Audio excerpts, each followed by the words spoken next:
Well, you call yourself the Historical Harp Society. You're going to get history in bucket loads. Also, preparing this talk, I was preparing my holidays in France, and I quickly realised that it was way too long, so I'm after cutting out several slices out of it. And it may be too long, and I don't think anyone would describe it being too short. And I just wanted to start by setting the scene. In July 1769, a young man by the name of Arthur O'Neill died in the parish of Creggan in County Armagh. Now, he's not our harper, as you should well know by this stage, but he was the son of a moderately prosperous middle-class rural family in the area. And there was a gardener and a farm labourer living nearby who felt it was duty to compose an elegy. And he composed a wonderful elegy, 44 verses in the edited edition of it, Queen Artie, the Lament for Arthur O'Neill. And in the elegy, he evokes and brings to memory this man's illustrious ancestors, because his family, up until the middle of the 17th century, were the lords of the feuds. So they were a branch of the O'Neills. They were descended from the O'Neills of Tyrone. They would have been on the southern borders of the O'Neill hegemony down to the time of its destruction after the flight of the Earls. They stayed in power there until their castle in Glasdrummun was destroyed in the mid-17th century. They were dispossessed. But many famous warriors, heroes, are evoked in this elegy, including more recent people, more recent past. The family had a tradition of sending their sons to fight in the Spanish army. The O'Neills were closely connected with the Spanish army. Need only look at Arthur O'Neill's brother Ferdinand. And this Arthur O'Neill's uncle was one of the most famous soldiers in the Spanish army, Phelim O'Neill. He fought by the prince's side at the Battle of Culloden, and he accompanied the prince in his flight through the Highlands and Islands of Scotland. He was captured in Benbecula, and he would have been executed immediately, but for the fact that he was a soldier in the Spanish army. But of course the O'Neills themselves, the O'Neills of the feuds, before that the O'Neills of Tyrone, the kings of Ulster. And the name O'Neill is a patronymic. It comes from Neil Blundell, who was the king of Ireland in the 10th century. He was killed sieging the Norse in Dublin. And he was a descendant of Niall ní Dhialach, who was the High King of Ireland in the 5th century, the founder of the great Inéal dynasty in the northern half of Ireland.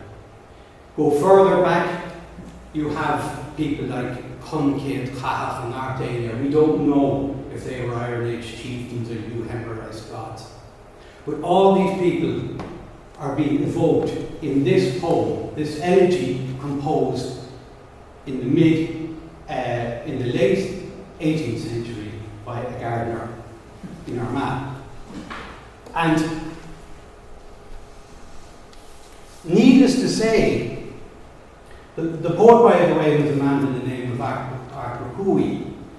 And from earliest times in Gaelic society, the poets had a public function, and contemporary events are related to the past. Seanchus, genealogy, heroic history, in what was an intensely aristocratic society. And needless to say, such poetry would have no currency or popularity in that society if that society didn't share the cultural values being evoked by the poet. So the poet's audience understood these valued the cultural and historical references in it. So the song had social capital. It survived in the oral tradition, and a version of the song, the air of the song, was collected from this lady here. Extraordinary little photograph, isn't it? That's Maureen Artisy. So she was from Crossmaglen in Armagh. She was one of the last of the native-speaking Shamrock singers from Armagh. She only died in 1947. And to set the scene, I just want to let you hear, if I can find, is Pádraig Ní Uallacháin is singing this elegy very beautifully, based on the recording of Maureen Artisy. Mission flag on human hill, vi lagar given qui wapenri, gangaruna vågar doi njeljim, magar tinkor lovlach Venus, Earlis princes kan klära, in maharslan mard, lation reva.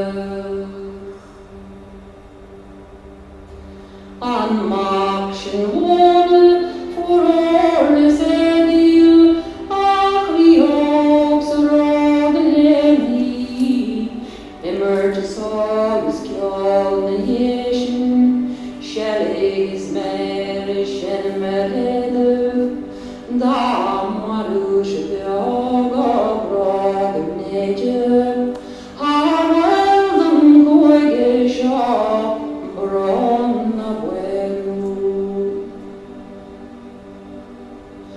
Eichradan goire lores lenort, With great reluctance, I'm turning her off. Pádraig, by the way, is a great exponent of this tradition at the moment. And she wrote a wonderful book, The Hidden Ulster, which is a tremendous introduction to the Gaelic tradition. We have a copy of it. Well, indeed, well, I would recommend it more highly. And of course, it's in English, which is useful for some people. Anyway. Now, the reason why I use that example is really to illustrate the extraordinary conservatism of the Gaelic poetic tradition. That after, we seem to think of time in history in terms of epochs. We have the collapse of the Gaelic order in the 17th century, and then we have something different after it. And we think like this all the time. We could be going through some earth-shattering change in history at the moment that we're not aware of. I think at the time, the general sense is of continuity, despite the upheavals. The other thing I wanted to point out is its tenacity, the way it survived and adapted, and even to an extent flourished in the very different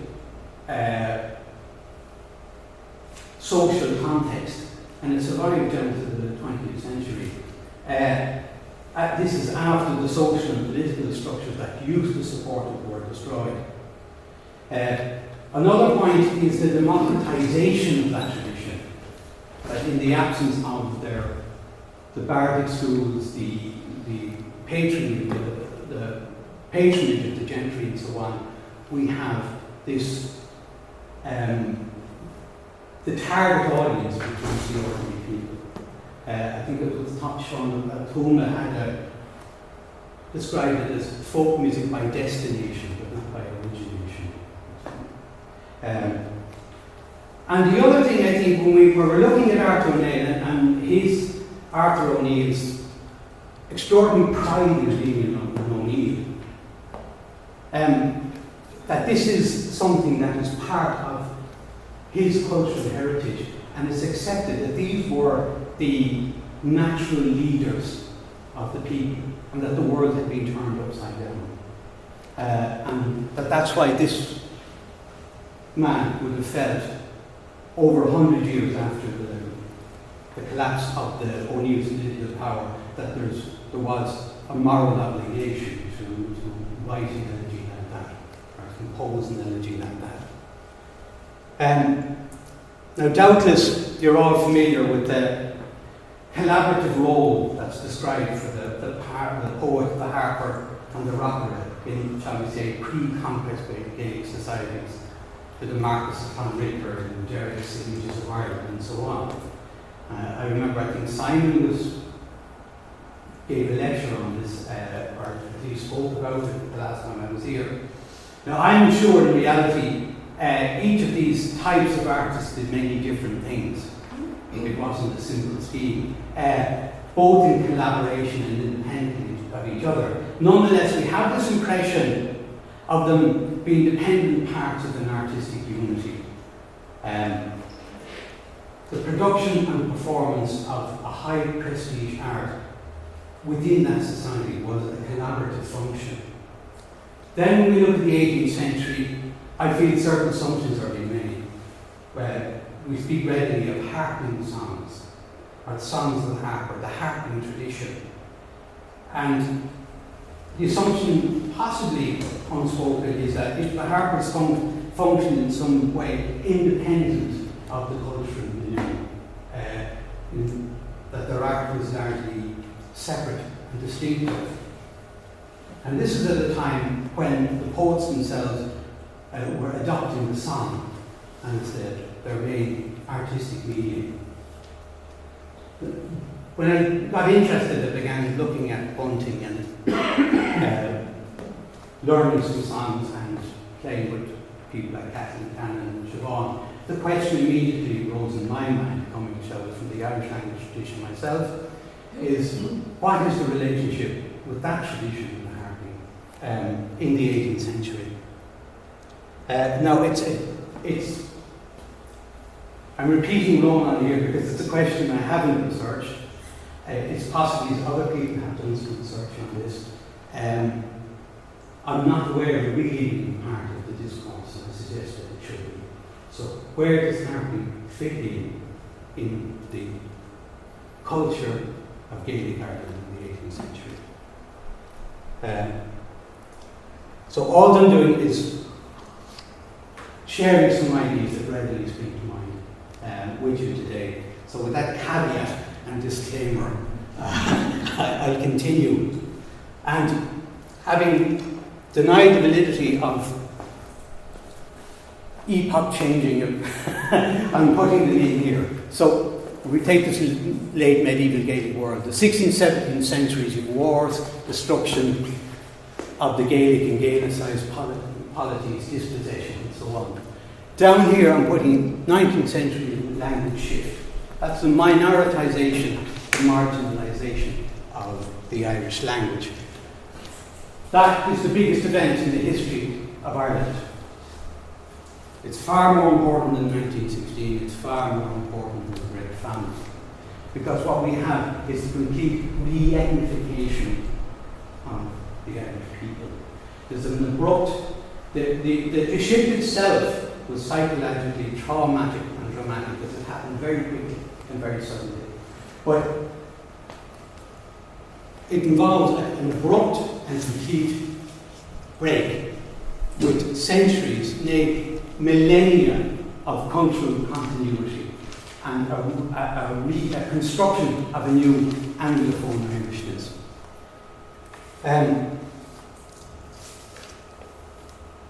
When we look at, just say, what were Harpers doing before and after these events? I mean, it would appear to me that some of the questions about the late medieval period is, how was dawn, or syllabic verse, how was that being performed? That's a question that is part of the discourse. I know Siobhan, I know Anne, I've heard Virginia Blankenhorn. So that is a question that people are addressing and looking at and coming up with theories and so on and so forth. Were our own songs, were they being accompanied? What songs and how? And what other types of music were being performed? You probably have other questions about the late medieval period, but I would have thought that was, I'd say, the main ones. Yeah. So when you look at 18th century, the questions I think, what role did Harpin play in the life of the Irish-speaking community? And how did Harpin relate to the broader Gaelic tradition, particularly songs and poetry, the literary tradition? And why are we asking these questions? Well,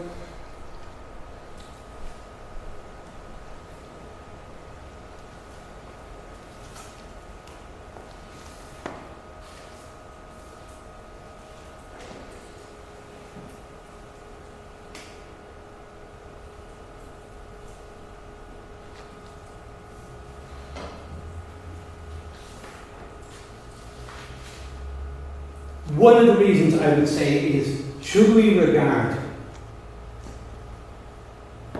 the literary tradition, the songs of the literary tradition, and the anonymous songs of the 18th century as a legitimate field for the repertoire of the early harp in a broader context, irrespective if we have evidence of a particular song being performed by a harper or not? For instance, Anne there was talking to me some years ago, and she evoked a great interest in the work of Sean Farrell MacDonald. The other question I would ask is, when the sources are limited, and we're looking at Bunting, and is there a danger of reifying the music in Bunting to a certain extent? In other words, if we accept that this is an oral tradition with a certain amount of creativity going on, a tremendous amount of creativity going on, that when you have a version in Bunting, it's one performance by one performer on one occasion. And how do we judge that vis-a-vis other performances, either collected or current, in the oral tradition? I have a friend, for instance, who learned a version of an air from a singer in Kerry, and she was challenged because the air differed from her version in Bunting. So it's, it's because it's probably the paucity of materials. But I think that the question is, what's the relationship between the harp and the broader Gaelic tradition? And even in a general way, I'd say, what is your relationship as artists, and even as a society, to the Irish language itself? Irish is in cuneiform, it's still a spoken language, although in much reduced circumstances. So when Bunting, he is, without Bunting we would have very little, and we have to acknowledge that. But nonetheless, when Bunting, say, gets a tune, Greet Glas and Trúcha, and he calls it the Greenwood's True, there's a certain amount of appropriation going on there. And he's providing, his audience is an English-speaking audience. So there's a certain colonization going on, I feel, there. And is that something we should still be doing? Is there something to be addressed there? I'm going to create a simple scale. This I'm going to and see what you make of it as to where we are and how we got here. So this is the Irish-speaking world. This is the English-speaking world in Ireland. The 18th century, I should have had that marked 1920. Now, if we were to do it, that line should be, the green should be disappearing and the yellow should be increasing. By down to the 18th century, beginning of the 19th century, Irish was still the language of the majority of Irish people. It's only spoken now, actively spoken now, by a tiny minority. So that trajectory is involved here. But if we look, there's our poets and there's our harpers in the Irish-speaking world in the 18th century.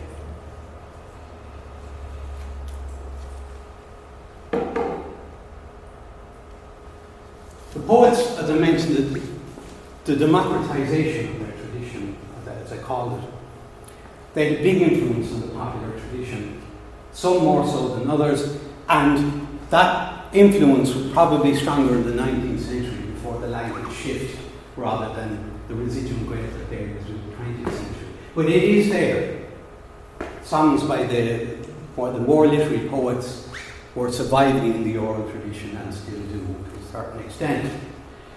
What's probably more important is the influence that those literary poets had on the folk poet tradition. You can't make a very simple distinction between these two. It's a continuum.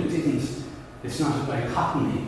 But you had poets, shall we say, in the 19th century, like Anthony Raftery or Maureen there and people like that.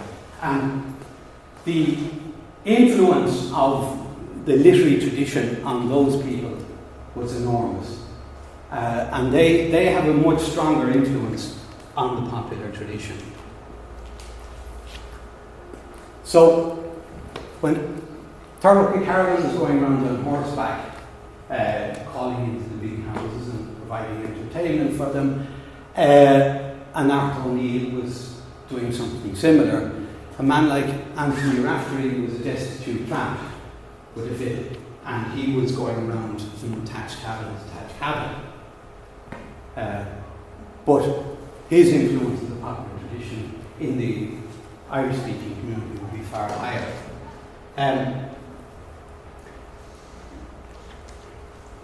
What's interesting about the Irish thing is, you have a manuscript.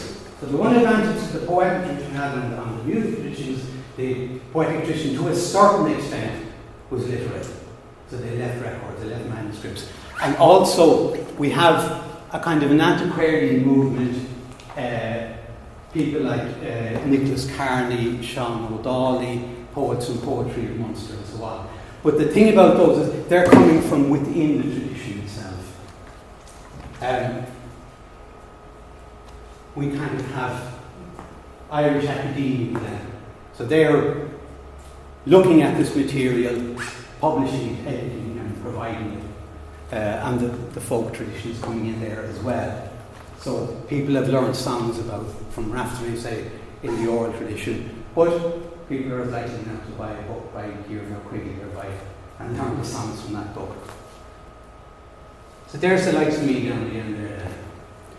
We're drawing from popular tradition, we're drawing from academic publications. There was a certain amount of patronage from the big houses, but not a whole lot, I don't think. There's not so much evidence of it. The Harpers they were obviously going into the big houses. But the Catholic gentry and the emergent Catholic middle class were the vanguard and the shift towards English. And so they were, I'm just reading here from 1775. The Irish language has been held in such contempt these years past that gentlemen thought it a parental duty to preclude their children from the knowledge of it, deeming it a fit dialect only for the vulgar poor. That's 1775. The vast majority of people were still speaking Irish. But you had the beginning of the shift, and the shift started at the social pop, the social needs. And they were the very people that the Harpers were relying on for patronage. So they're moving away. And there is something in Bunting about older styles and newer styles and playing more modern repertoires. The Harpers were pragmatic people. They had to make a living. They had to play the music that people were interested in hearing. You would know more about them than that. But I would suspect that has something to do with it. Or that the fact that Donald O'Hamsey was recognised as having an older tradition more than, that may have something to do with it. Anyway, the Harpers are going into the Anglo-Irish speaking houses as well. When we look at Arthur O'Neill's memoirs, if I'm not mistaken, the majority of those houses are not Gaelic Irish. Would I be correct? It seems to be an awful lot of them. It seems to be. Who is it? Is it Arthur O'Neill says somewhere? He says, well, the Harpers go around to the Anglo houses, but mainly it's the old Catholic families that the Harpers go to. Was the quote? But I'll look it up. I can't remember it all now. Because I was surprised. I thought it was kind of half and half or something. and there was one quote that kind of specifically said, "Oh, it's really not Yeah. that lot as much as we think it's." Well, you have McDermott Rowe place of that, but when I was reading these memoirs, I get the impression it was fair amount of he's going into the houses of the white settlers. Yeah, that's what I thought. And then I saw Yeah. read this thing slightly to the contrary, but I was kind of surprised. But I mean, that must be having an influence on what they're doing as well. And there's another issue, and you know, it's not pleasant to say it, but I mean, when we look at the songs of the harpers going into big houses, particularly Anglo-Irish houses, you know, songs about how pretty the daughter was and how every man in the barony is in love with her. The poets, an awful lot of them, were probably writing songs about how the French were going to come and your tenants were going to rise up and you were going to burn their house and disembowel it with pipes. Do you know, it's there, you know, but you're not getting it, you wouldn't get it, you know.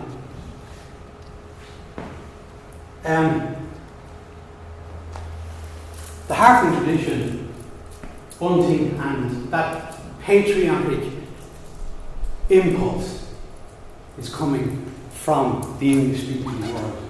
And without it, as we said before, we have nothing. But that is a particular social context that has to be looked at, I think, as well. In other words, what were they trying to do? What was their vision of what they were trying to do? And what were the harpers and their informants? What relationship are they making with these people? One of the things I think is that one of the areas that Bunting and Petrie are least qualified to deal with is the Irish language. And I think you get a certain psychological self-defense. Petrie's going around telling you that the lyrics aren't worth very much. You know, he was eminently unqualified to make that statement. And even in Bunting, there's an idea that the melodies are the important thing. The melodies have been there for centuries. The words come and go. There's a certain devaluing. But what we get anyway is that we have these collections of Irish airs and Irish melodies. And for people like me, a lot of the time we're looking at lyrics and songs from these sources and trying to marry them with these. And find where the connections. And, you know, in these manuscripts, of course, they didn't write music, but they might mention the name of the tune. You're going off trying to find, is there a version of that tune extended? Is it in Petrie? Is it in Goodman? Is it in Bunting? Is it somewhere? And it's a peculiar situation, but I think that's coming from the colonial context in which this music is collected. And that in itself is contributing to a sense of Irishness, of what it means to be Irish now,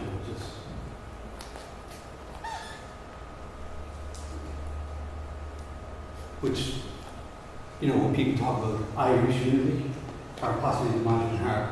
Now yourselves, I suppose, are coming from there. Fair enough. We're possibly a bit of that. Okay. Now the question, there's the question. Now when we look at Bunting, he's confounding these two. You know, he talks about in 1790, the harp, the Belfast Harp Festival, where the remnant of the Irish bards. So he's saying the bard and the harper are the same thing. And why is he doing that? It could be a sense of ignorance. It's because he's a musician, possibly, and the word element is impenetrable to him. He's relying on Padraig O'Leary and possibly other people to deal with that in second hand for him.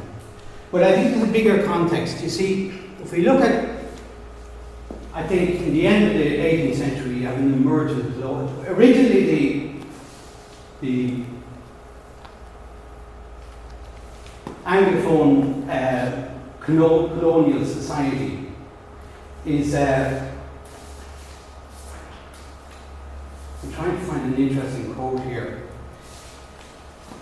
They regarded themselves almost as a garrison in the country, and they felt vulnerable. But as the century, and they didn't really know what to call themselves. The Irish, the Gaelic Irish were calling them Clonagall, the progeny of the foreigners. So they didn't have a concept of Irishness as such. They had racial concepts. So you were a Gael and you were a Gaul. Dean Swift is complaining. He writes, all persons born in Ireland are called and treated as Irishmen, although their fathers and grandfathers were born in England, and their predecessors having been conquerors of Ireland. It is humbly conceived they ought to be on as good a foot as any subjects of Britain, according to the practice of all other nations, particularly the Greeks and the Romans.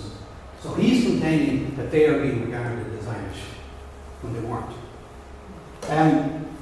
But as the century moves on, that society develops a sense of self-confidence and starts creating an identity for itself. And it's manifested in a couple of events.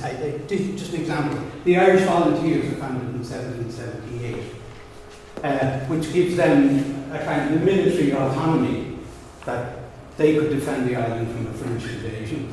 Or they could put pressure on the British Parliament to give them, the Irish Parliament, equality and autonomy, which they eventually did.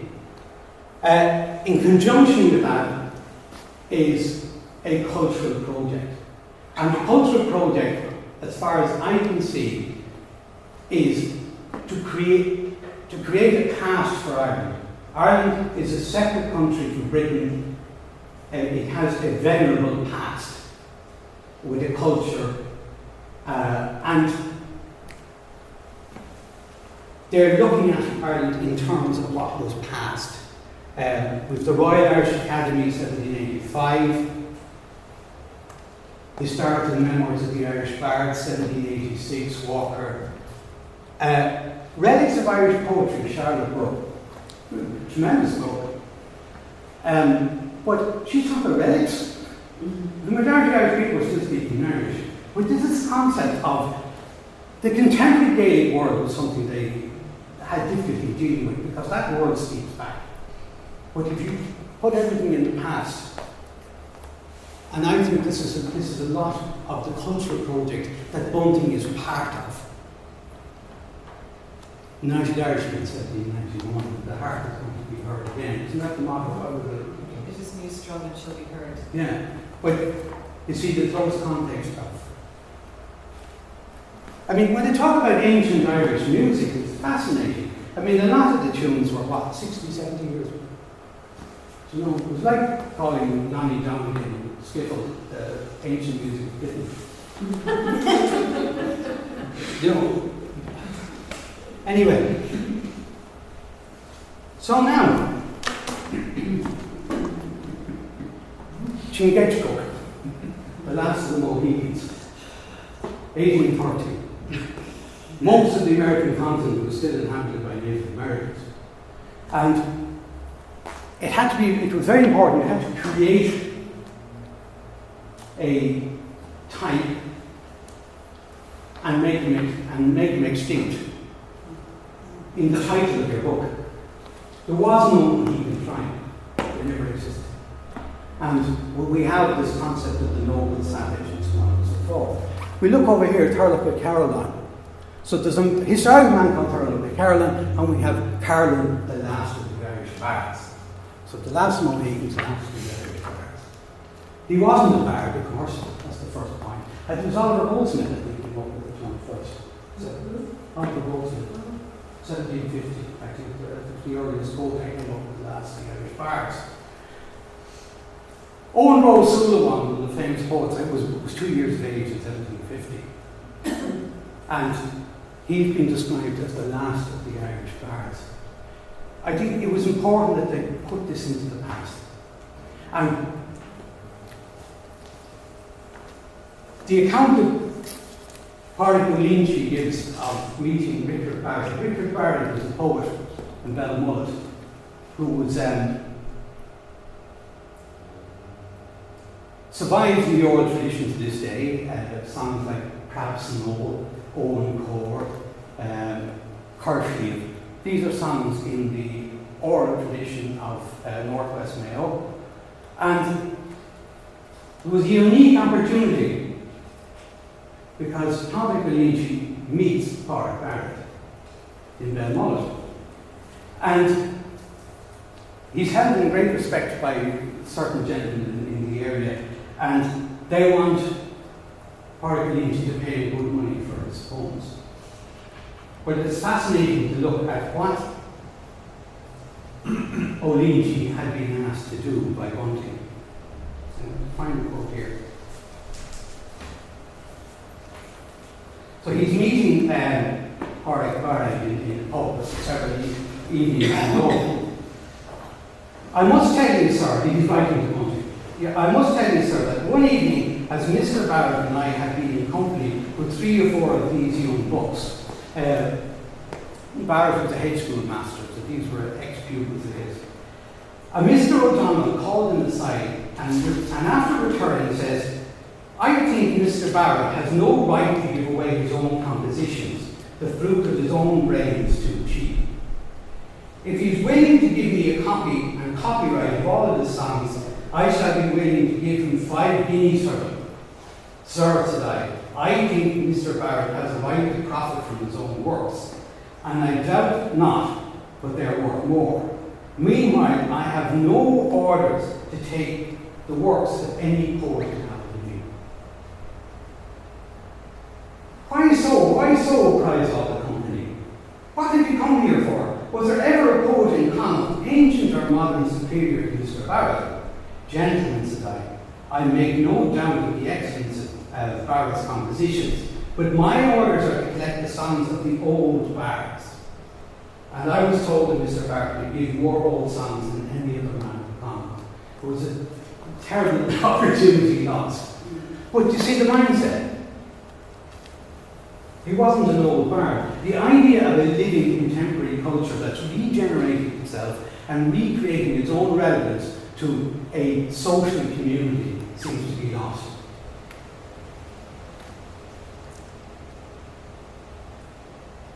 There's my old bards. So,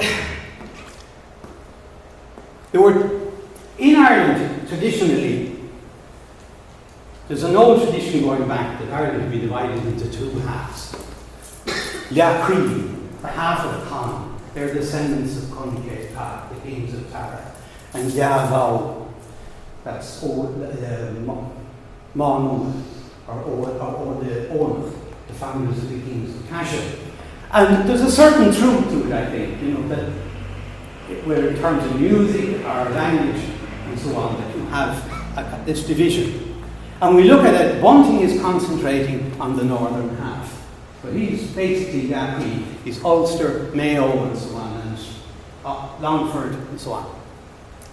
When we look at the areas where we have a lot of evidence of a literary tradition, when I say that, I say that I'm talking about a tradition that was literary. We have mostly in Munster and up here, in southeast Ulster, where you had a tradition of literacy, a strong tradition of sustaining a poetic tradition. So, what I was going to do today is look very briefly at the poets from here, because this is an area that is closest. I suppose he was based in Belfast, even a festival in Belfast, but there's very little in Bunting about what's happening down here. I don't know, very little evidence. There's mention of the Cornelius Lyons from Kerry, but not much from the south. So whether there were harpers there or not, I maybe... It seems to sort of died out of the late 18th century in the south, because there's only one guy from Kerry who could come to Belfast, but he's too old.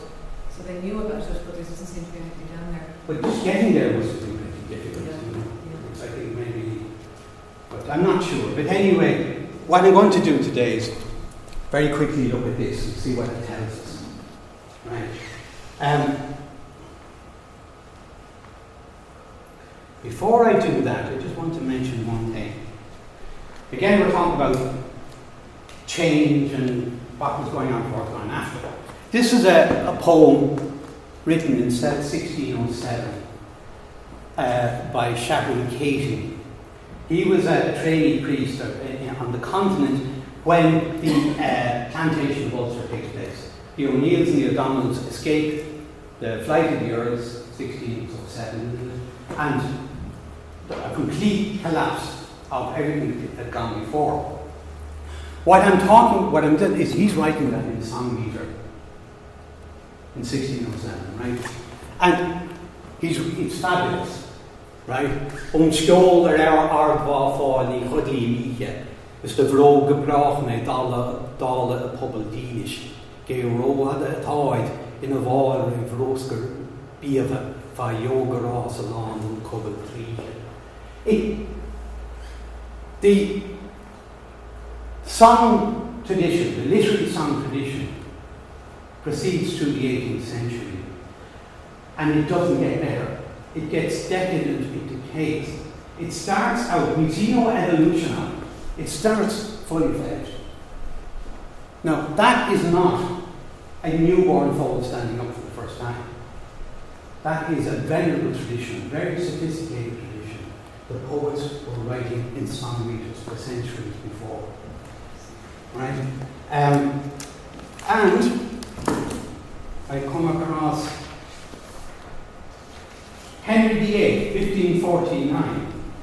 No poet or any other person hereafter shall make or compose any poems or anything which is called ouron to any person except the king on paying or for feeding all his goods in the present. Oh my gosh, I want that quote. Yeah, 1549. Oh, how did we get that from you? I sent it to you. But so again, the continuity, you know. We're going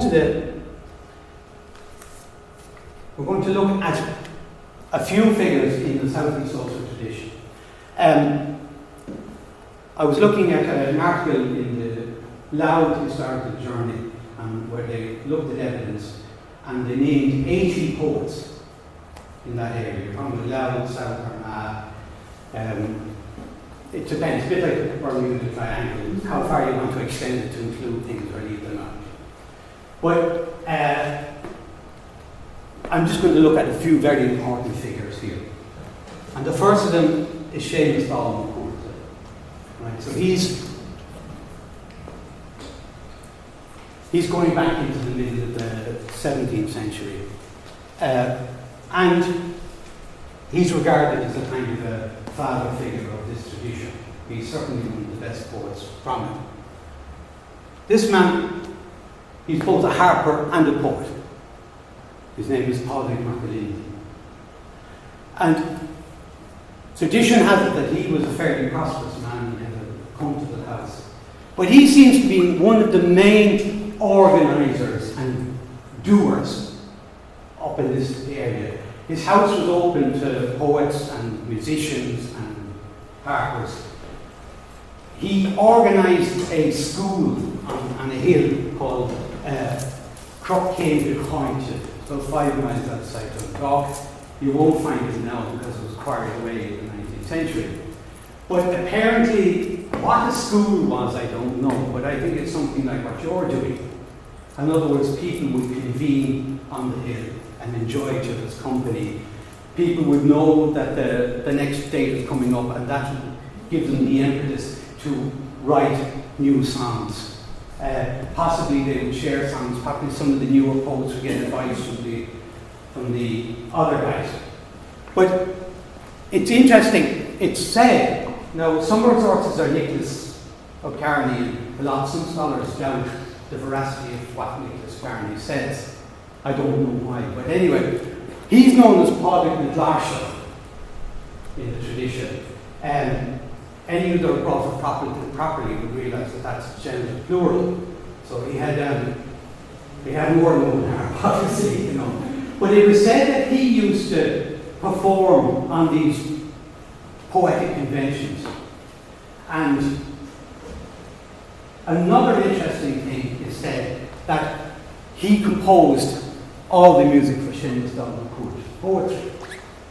So that Seamus, he was giving him, I'd say he was the envy of a lot of poets, because actually get original tunes for their poems.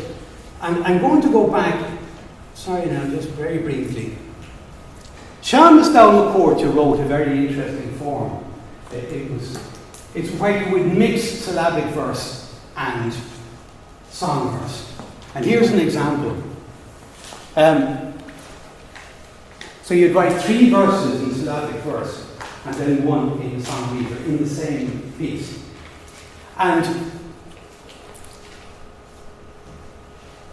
again, the O'Neills.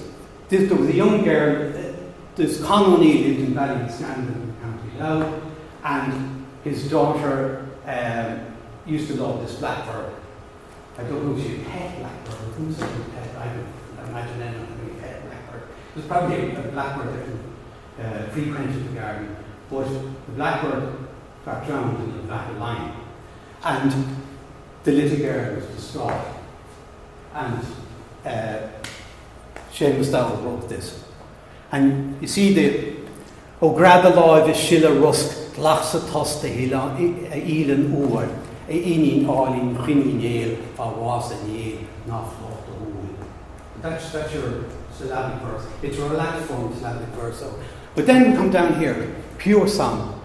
A Elan a das o Ardri Olanari Fidimar Tás Dar no Imach Lewich. Fa déin be go báil a gáir an nimel na gríomh chan ceiste a bhás go brach say need to be here. So how is that formed? Well, number one, we hear that Macmillan was writing melody for all McCourt's poetry. Virginia Blankenhorn, I think she was here last year, which year do you recall? She insists that these were definitely songs. So they were singing syllabic verse, they were singing out in the same song. Be interesting to know what was going on there, you know. But the syllabic verse is going to disappear because this man is one of the earliest in this tradition. What I like about this, it's a bit like the sonnet. They have to be concise. The later Gaelic poets in the 18th century weren't very good at being concise. So they would. So back to our two friends. The next figure is Padraig's daughter, Molly Linden. She was described as being a reed marcher, a superior artist. And she says in a poem in her later years that she was often on the hill of Crooked Point. In other words, she boasted that she was attending the poetic gatherings in Crooked Point. So she was probably playing music to create atmosphere, also accompanying the songs that have been composed by the poets. She's the woman who wrote the Creed to Jocelyn through her, or it's a tribute to her. It might be whether she did or not, that is another matter. But this is my favourite of all these people, Padraig O'Doherty. He writes absolutely wonderful love songs. They're sensuous, they're tender, they're absolutely fabulous. My father showed an anthology of Padraig O'Doherty's poetry into my hands when I was about 14, and it's remained a bit of a thing with me. He writes a song, Or Croquet behind you, and what's interesting is it parallels very closely Creed's Loss and True in terms of even phrases that are really the same. Wandering off into the wilderness with your lover when everyone else is asleep. And so I'd imagine that she probably would have got that from Padraig O'Doherty. I'm just going to give you a very quick little listen. This recording was Sean O'Shea singing Mulligan the Woe at a concert that Sean Reardon organised, a very famous concert in the Gaiety Theatre in 1969 to celebrate 200 years of Padraig O'Doherty's death. And Wailing have never brought this out in CDs since, I don't know why not. But, so this is my mother's vinyl in pretty bad shape, but if you'll bear with me.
That's in Baltic, isn't it? Gore Crooked Coint is in it because it's called a fluent writing. If I went through Gillette's catalogue, I'd probably find other pieces that would be associated with Peadar O'Doherty. It could be that these tunes were extended and Peadar O'Doherty was using them for his poetry. I'm not suggesting that Peadar O'Doherty is the source of these things. But he is the man that came up. He, in Gore Crooked Coint, he has a lovely line in it, because he's inviting this girl, he's trying to coax this girl to go with him. And he said, we go to Crook, Coint. And he says, if you go with me, you will hear the music of strings and the agility of fingers, and to excite you, and love songs. And I think that's telling us the picture, what's going on up there. So, you know, the close intimacy with the harping and the poetic tradition. This is Art McCooey. This is the guy that you heard at the beginning that Bob Ulacon sang. And it's very interesting in that song that we heard at the beginning that McCooey says that it's a great pity that Seamus Dowell and Pádraig MacAlinden aren't alive still, because they would write a proper elegy. Now, his own elegy is not a problem with that, but it's interesting in his own mindset that possibly things are beginning to, you know, there's a sense of decline. And we mentioned that the gentleman's families weren't speaking Irish anymore. He has an interesting, actually, he was going to marry somebody and the priest put against it, and I think he went and married in Protestant churches. And the priest ran him out of the parish, and he went down and he lived in Holt. And in Holt, he writes this wonderful, actually, Ed Cuan Bhí Éileann. And the fuse appears to him in the form of a spare band. And all the O'Neills, the hereditary chieftains of the feuds, are buried in Cregan graveyard. And she tells him that the tomb's opened up, and all the O'Neills have come out, and they're in control again. But he wakes up from this reverie, and one of the remarks he makes is that his heart is broken in 1,000 pieces when he hears everybody talking in English. So this is affecting him. And I'm just going to little snippet of that. This is Lila Solera.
Peadar O'Doherty dies in 1769. Art McCooey writes his elegy.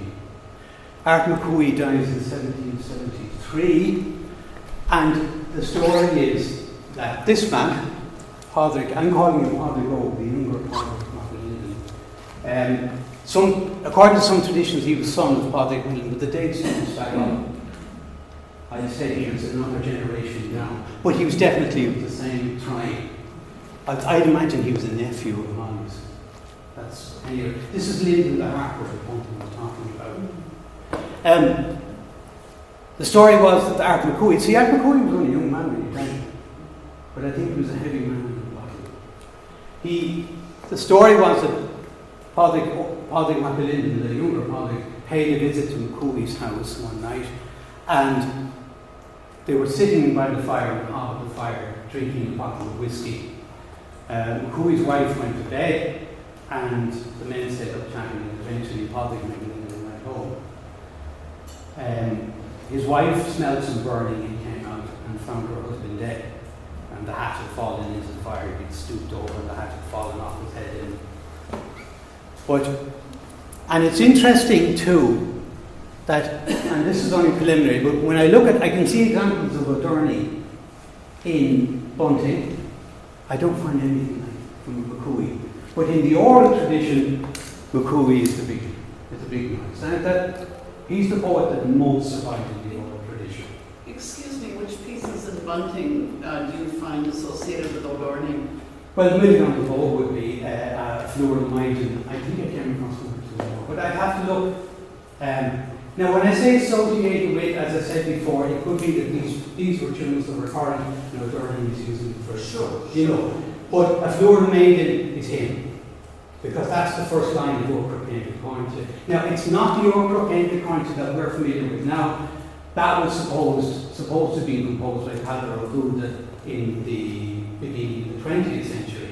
There's an older tune in Bunting, which is probably the original tune to Orcrook Ain't Cointed. But the tune is called The Fleur and the Maiden. What would that be? Flower or I don't know, I forget that. But that is the first line of Orcrook Ain't Cointed, so I'd say it's a safe bet. This man, I don't know if he was a poet, so I've put him into a different category. Right, he's a harper. But this is the man that Arthur Nail is on his way to the Hughes Mountains, on the way to Belfast, and he meets him. And he encourages him to come to Belfast. But your man contended he didn't have decent clothes. Arthur O'Neill gives him clothes, but he still doesn't turn up much to Arthur O'Neill's favour. And the reason Arthur O'Neill he was anxious to bring this man, is because he could read and write in Irish, and he was a scholar. Now he was a harper as well, of course, and I think there's some music collected from him. But obviously Arthur O'Neill knew there was this other broader context to the harping tradition and its connection with the literary tradition, and he felt that a man like that would bring that dimension to Belfast. I might be reading too much into this now, but the fact that he said this man can read and write in Irish and he's a scholar. You know, this is the thing that as a blind harper himself, he couldn't make that kind of contribution. It's possible that O'Neill was cognizant that the society itself was trying to get two Irish scholars to write down the words and traditions of the harpers. Yeah. But we don't have any evidence that they ever did it. We have Bunting. Yeah. So it sounds like they were trying to get somebody. Very likely. Very likely.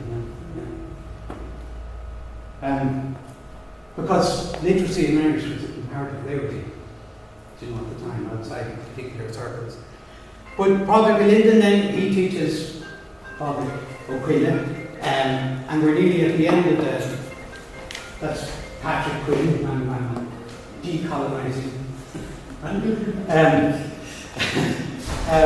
But you're nearly coming to the end, aren't you, of the literary tradition. But Padraig MacAlinden is sort of talking. I don't know, where did Byrne is harping from? Patrick Byrne? Yeah. Well, he was in that area. He He was. learned it from He was the around. Belfast school, but Yeah. he played and flourished in that area. Yeah. Yeah. And see, I think he gave Bunting a possible melody for a Dornian poem. Yeah. Yeah. So, what I'm saying, at the end, was this unique? Was it something that was this a once-off type situation? Or is it indicative of the role of the harper and the poet in the 18th century in the broader context? I can't answer that, I don't know. It was just the obvious place to look, and this is kind of the picture I found. I'm going to finish up now. This is the graveyard of Cregan. That's the O'Neill tomb is up here. There's the stone. When they excavated there, they found 40 skulls down of O'Neill chieftains. So the O'Neills and the Feuds were there from about, 1480 to 1890. Padraig MacAlinden is buried here. Art McCooey is buried here. And the song Orchid of Cregan, the Green Graveyard of Cregan, was described at one time as being the national anthem of South Ulster. It's far from being that now.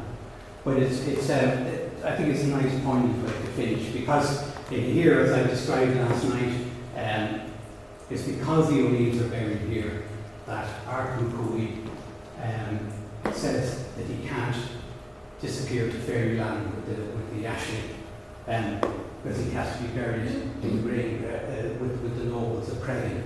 And the fact that this is a Donegal man, which is of course the complete far end of the province. You couldn't stay in Ulster and get any further than Ramon Fellowship. This is the area of the valley, and he's singing that. Now, whether that's coming, as I said, from whether that was survived in the oral tradition in Donegal, got that far, I don't know. There could have been people coming in the beginning of the language revival, bringing songs from Armagh up there.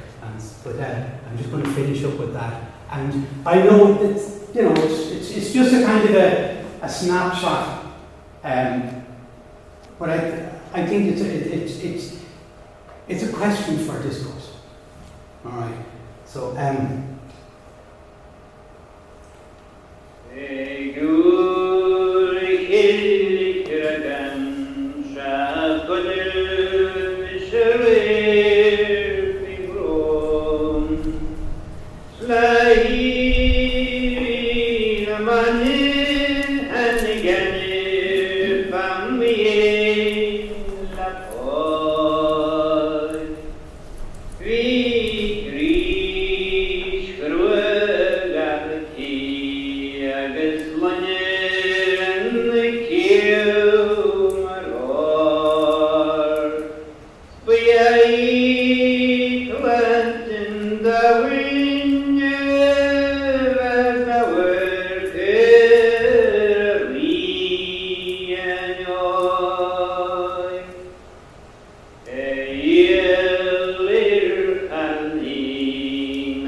a local tradition has it that when that vision song was composed, that Art McCooey had spent the night sleeping in the vault, the O'Neill's vault.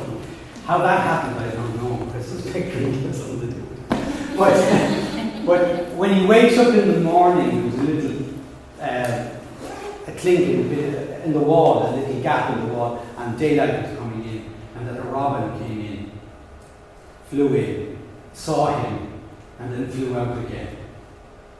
And that's when he composed that the Ashley appeared to him, in the vault of the O'Neills. So that's it, guys. I hope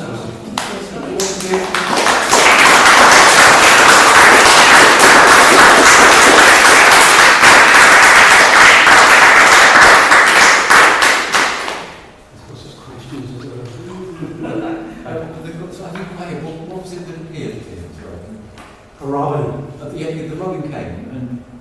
Yeah, he composed this song where the fairy woman, what we call in Irish a sparevan, a sky woman, It's like a daki in Sanskrit. But so the fairy woman appears to him in a vision, Yes.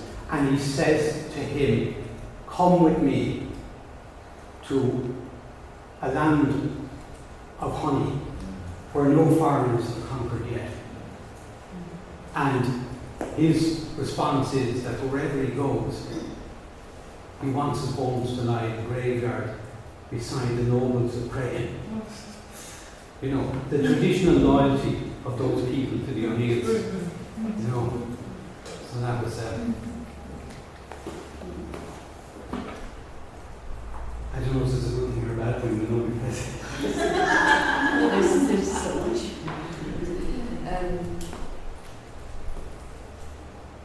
It was an interesting time. You had the colonial people. yeah. That's really interesting. I think that they're creating their own Irish identity by stealing your past, but not recognizing the They're present. creating a construct. They're not stealing it as such. It's there. It's there, but they want it to be in the past, and Yes. they won't deal with the present. I think so. It's actually there. Yeah. That's interesting. Like you have Russell, Yeah. somebody the one exception. He starts trying to organise Irish classes, and there's a political agenda there, you know, because you know, how are we going to talk to the great mass of our countrymen if we don't speak their language? You know what I mean? So there's elements of that but it was, you know, these are impressions. I mean, you know, if I were to start researching and digging, maybe I'd have to adjust these. You would have to adjust them, you know.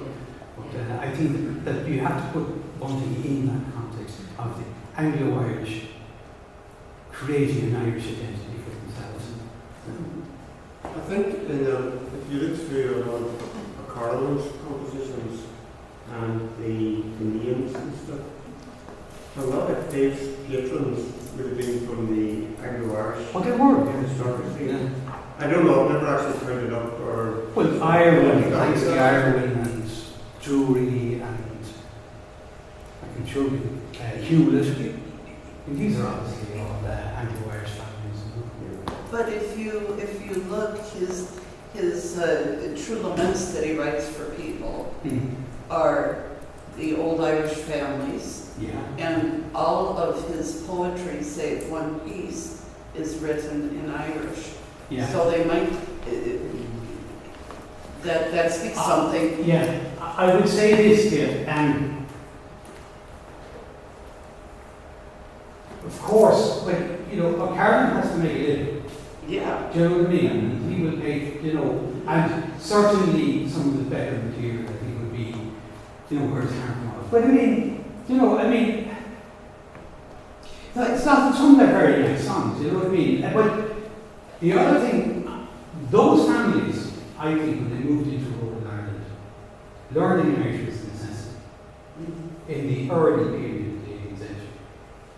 And But that they would welcome a praise song, that they were Yeah, they were becoming Irish as I don't know about that, you know. I don't know, because they're paying for it. He's honoring them with a song in Irish, and they accept it as an honor. And he might not have spent a lot of time there. He brought it as a gift to them. So we don't know. He also writes the song congratulating, is it Thomas, saying you got, I'm so bad on names, talking about Coot Hill, I'm changing the subject, about the councillor buying back his family lands that have been confiscated. Yes. Yeah. And so that's, Yeah, well, I mean, you know, he definitely has a side there, and I don't go, anyone who would fight that politically, and anyone who would go against that, you would be, it was your life, you would be, the penal laws were in good stead. And so his poetry couldn't be openly political. well, I understand that. Yeah, I know you do. Yeah, I made that point. You know, there's a certain pragmatism. It's what is internal and what's. And I really like Donald O'Sullivan's suggestion on the words to Shebeg Shemor. His suggestion of it's really a call to arms. identifying two groups of people. We've been at ends. We've been against each other for too long. We are neighbors. Let's take up arms. There's a new danger from the south. You know, Donald Sullivan writes about that. And I think that ends up being political. This was for his visiting an early patron who was very political. I think, though, that the concept of a commonality of identity by virtue of being born on the island Yeah. is coming from the English language tradition. It's coming from that patriotic impulse that formed the United Irishmen, literally the United Irishmen. That could be. I do. Before, that in the Gaelic world, I'm thinking English and sectarian terms, as were the Anglo-Irish to a great extent, both before and after. But the other thing you're talking about is the fact that I think a lot of those families, particularly the houses that were dispersed into rural society, they became confident in marriage. They had to run their estates. So English might be the language of the big house, but Irish would have been well understood, and that would have given the likes of Burke, Karen, the latest songs in Irish, and they would have been able to appreciate those. But I think what happens as the century progresses, the people in the top of the food chain, shall we say, in the local context, that are dealing with the big house, the servants in the big house, the foremen, they're all requiring bilingualism, and the necessity at the top to have Irish themselves probably reigns. That makes sense. 70s, 60s, That makes sense. The tenants are still talking Irish, but so the people that are involved in the status quo are gradually there. Then eventually the retreat, in the 19th century, the retreat turns into a relic. So those families, at the time, see, Ireland is quite early on in the 18th century. In American slavery, you didn't have the slaves speaking their African tongues. They spoke English, and no one bothered to learn any local language from them. Yeah. They became servants. Yeah. That's how they got places. But yeah, it became less important. Yeah. I think at an initial stage, you come into a territory, you've been awarded the state, you've invested in the Cromwellian army, and you've been awarded with so many thousand acres in Egypt, and you move down there and you build a house. Now, try doing that without learning Irish. Try to administer that at that stage. Do you know what I mean? Well, I think it's pretty clear from the historical studies that almost every Cromwellian conqueror ended up marrying into local families. So I don't know if they did. they're absolutely.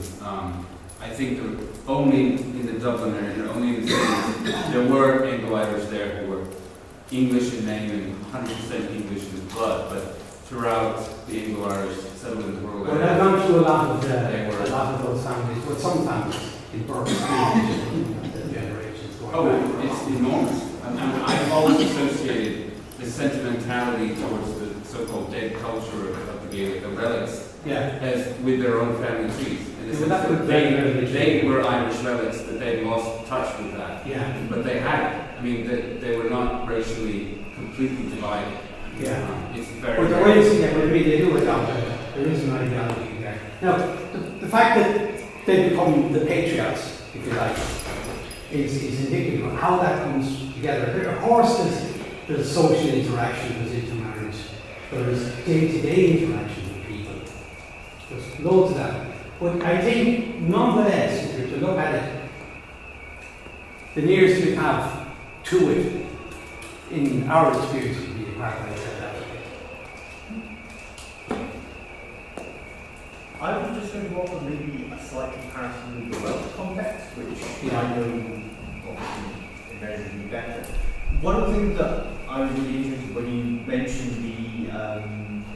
the occupation of Arthur Neal as being a small merchant, in spite of the fact that he was sending from the O'Neills and Hughes and so on. And I think that might relate to the situation you guys were just discussing, is that the Cromwellian settlement, whilst nominally evicting people, might not have totally evicted. Oh, they did, no. Well, it places a new level on top. There's a new level Well, they on would top. have- Everybody else yeah. goes down a notch. Well, lots of different things happen in lots of different places. These people, you know, I mean, we mentioned several O'Neill families there that were obviously small gentry, if you like.